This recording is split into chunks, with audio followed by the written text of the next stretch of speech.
So if you've been following Gunpla for the last few years, you'll notice that there has been an extreme lack of 1/100 scale models. Now, that's not to say that we're getting none. We do occasionally get something like the Narrative Gundam Verka, the Zeta Gundam Verka, and those are very, very nice models when they come out. However, these types of releases are very few and very far between. So if you're someone who exclusively or primarily prefers to build at the 1/100 scale, you are pretty much out of luck. Fortunately though, we live in a different time now than even just a few years ago, and now there are many third-party companies based out of China that you can choose from to get your 1/100 scale mecha model kits from. And these run the whole range of the spectrum. You've got straight up bootlegs of Bandai kits, you've got very obviously inspired by Gundam designs, and you have wholly original and new designs. Now, I've never built any of these kits myself, but I've always wanted to try one. So when the apparent newcomer Special Forces Industry announced their Sentinel kit, I knew I had to get one for myself, and that the Sentinel was going to be my first ever third-party Gunpla. Now, I feel like calling this thing a third-party kit is kind of a little unfair to it, because it kind of implies that it's trying to be a Gundam or ripping off a Gundam, and I think that's kind of a stretch. Now sure, everyone likes to call this the GM Sniper 2 clone, but outside of the head, this doesn't look a whole lot like a Sniper 2. In fact, there's a whole alternate build for this model that replaces the head, and once you take the Sniper 2 head off, it really doesn't look at all like a Sniper 2.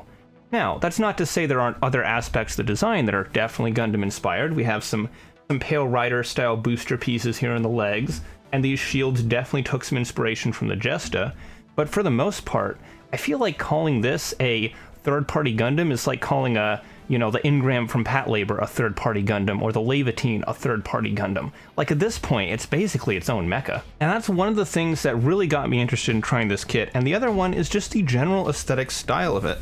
Because we don't really see a lot of kits coming out of China that look like this. The Chinese mecha model kit market is very much focused on big, flashy designs. Stuff like the Strike Freedom, the Wing Zero, just taken to the absolute limit, given all these spiky, edgy bits, 1,000 crazy swords and guns coming out of every angle. And while it's cool to build one or two kits like that, after you see 15 or 20 or 30 kits that basically all look the same, they kind of just start to blend together. So I was really excited to see a much more universal Century style kit, and that really piqued my interest here. Now this is a Chinese made kit, which means you are going to have to import it from China, and you've got a few different options. I went with Gundam Central, however there are other places like Gundamit that also stock this kit as well. And it's also possible, given its popularity, that channel sponsor New Type HQ will be getting some of these in later this year, in which case you could use the affiliate link down in the description below to pick one up for yourself and support the channel. Now as you can see here, this kit does have a inner frame, and this inner frame is done sort of like the high-resolution model kits from Bandai, where it is a pre-built figure that you build the model around, and I believe there's at least a few pieces of die-cast metal on it. We'll have to take a look at that when we open the box. There's this really cool trend that you see a lot with these Chinese kits that I love, where they basically design the base so that you can take off a lid and there's like this compartment in there that you can put all of your accessories in. This is a pretty common thing to see with these Chinese kits and figures now, and I really like this design. Now, the armature for holding up the kit does appear to be some sort of flexible bendy wire, so I'm a little hesitant as to how well that's actually going to hold up the model. The box did get a little banged up in shipping, seeing as it was coming from China. So I'm not going to be 100% sure how easy this is going to be to open. It's kind of like peeling open the door on a wrecked car. There we go. Okay, so hopefully none of the parts were damaged in shipping. I think we should be okay just from a quick visual inspection. So here's all the parts here. As you can see, this really is a full-on master grade kit. Just looking at the plastic here, superficially, it does have a nice look to it. This gray runner, or I guess more of a dark blue, has a bit more of a matte finish than I would expect to see on a Bandai kit. The white, though, looks about the same as normal. One thing I'm really interested to see is how the actual plastic itself feels, because even on the original kits coming out of China, a lot of times their plastic quality just isn't up to the same standards as Bandai. But just from a basic superficial inspection, this feels extremely similar, and I mean extremely similar, to Bandai's polystyrene. It's definitely styrene. They're not using like ABS or some other weird types of plastic. They are doing some odd molding things that you wouldn't see from Bandai. Like, for example, these shoulder pieces here are only attached at one gate point. You would probably see Bandai do a second one here just for stability. You can see some pre-painted parts on this runner right here, and there's a little bit of overspray on it, but that's completely fine. It's just on the runner here. Seems like it's painted on both sides, and the gate connection is at the bottom of the tabs. There's going to be no gate marks once it's connected to the kit. So here's our instruction manual right here at the top of the box. Nice picture of the model on each side. Take a look at the interior. The instructions for these Chinese kits can always be really hit or miss, because even if you have a kit that's good quality from a material standpoint, sometimes the instruction manuals just plain suck. It does look like the parts are labeled pretty clearly in here. They're doing it Bandai style, where they have a letter for each runner, a number for each part. The diagrams look to be pretty clear. They're not doing anything that is too obviously weird just from a quick initial glance. I suspect probably this is going to be a pretty decent build experience. Now, this looks like a sheet of water slide decals. And it is. These are water slides. That is not something you get very often with Bandai's kits. Here we have some nice little translucent green and translucent saber effect pieces. Oh! And some metallic parts as well. So what they've done here is this little P-runner is molded in a clear plastic, and then they sprayed a metallic green over the top of it. That is an interesting way to go about that.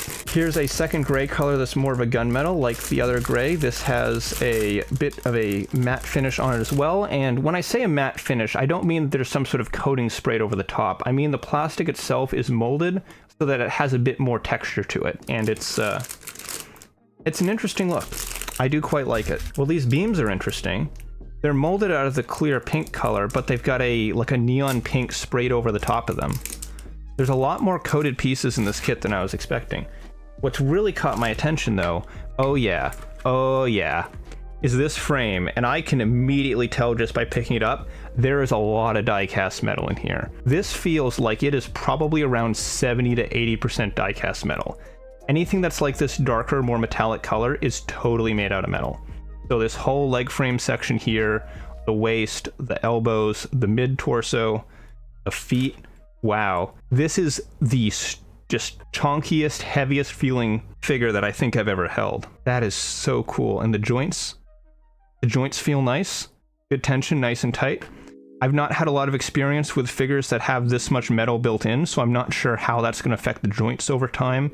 There could be some like wear issues with the plastic meeting the metal that could show themselves over time, but it looks like the joints for the metal parts have these little plastic gaskets in them, even if they're made entirely out of metal. I don't want to bend anything too far because I don't know how any of this moves yet, but just preliminarily looking at this, I think it is a very, very nice frame. So now I want to take a look at this base here because I'm curious about the durability of the actual stand arm. I really want to see how this looks. Okay, so this is...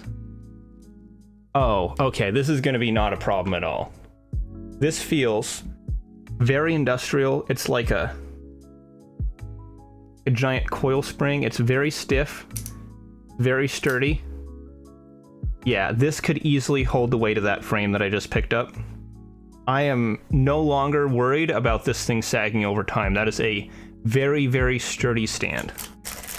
I'm not going to show off each and every single runner for this kit just because there's so many of them, and honestly a lot of these are just very standard runners. It does seem like with some of these runners, like this red one here, they're a little bit more translucent than what you would see from Bandai, like the plastic itself is a bit thinner. However, I'm not sure that's going to be that big of a deal once the kit is assembled. Here's another runner that's got some pre-painted parts on it. This whole section here that's green is just a sprayed on coating. There's no...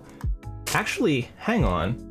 Yeah, on none of these runners do they have the Bandai style multicolor injection. There's none of that anywhere on this kit. It's all one color, one runner, except for a few places where they've painted over certain pieces. So overall, I think this model looks pretty great. I'm definitely looking forward to building it, and I am definitely going to be building it on stream. So stay tuned for that. I haven't decided exactly when I am going to stream it, but I definitely am going to stream it. So definitely subscribe so you can stay tuned for that. Leave a like if you're excited for more cool third-party kits from China. And as always, I'm your host, Second Soundwave. Thanks for watching, and I'll see you next time. Take care, guys.